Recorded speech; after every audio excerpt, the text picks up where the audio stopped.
Magandang araw po. Narito na po ang magiging lagay ng panahon ngayong araw na Martes, February 13, 2024.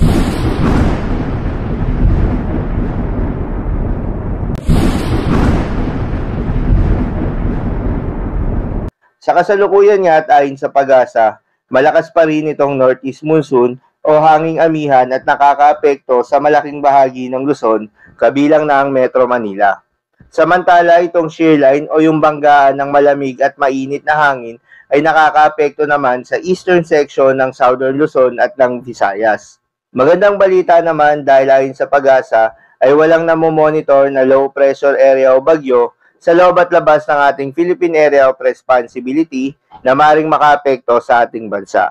At para naman sa lagay ng panahon ngayong araw na Martes dito sa Luzon, asahan na patuloy pa rin ang epekto nitong northeast monsoon o hanging amihan sa malaking bahagi ng Luzon. Kaya magiging maulap ang panahon na may mga tsansa ng mga mahihinang pagulan, particular na sa Cagayan Valley, Cordillera Administrative Region, Aurora at Quezon. At dahil naman sa epekto nitong shear line, magiging maulap ang kalangitan na may mga kalat-kalat na pagulan at thunderstorms sa bahagi ng Bicol Region at sa mga probinsya ng Mindoro.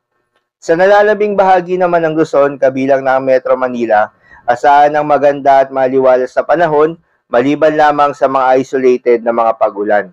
Para naman sa lagay ng panahon sa Visayas at Mindanao, dahil ulit sa epekto nitong shear line, asahan sa Western Visayas ang maulap na kalangitan halos buong araw, na may tsansa ng mga kalat-kalat na pagulan at thunderstorms.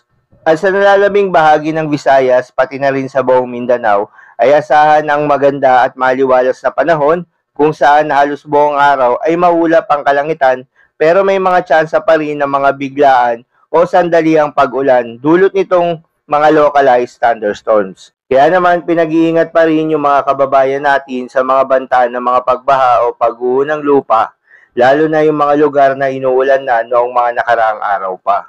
Para naman sa lagay ng mga dagat baybayin, ayon sa Pag-asa, dahil sa malakas na northeast monsoon ay may nakataas na gale warning sa mga seaboards ng Batanes, Ilocos Norte, Ilocos Sur, Cagayan, including Babuyan Islands, Aurora, Northern Quezon including Polillo Islands, Northern and Eastern coast of Catanduanes, Eastern coast of Albay, Eastern coast of Sorsogon, Northern Samar at Eastern Samar. Payo ng Pag-asa ay huwag munang pumalaot yung mga kababayan nating mangingisda at yung may mga maliliit na sasakyang pandagat sa mga nabanggit na seaboards dahil inaasahan yung matataas na mga pag-alon. So yun lamang po para sa lagay ng panahon ngayong araw na Martes. Keep safe everyone.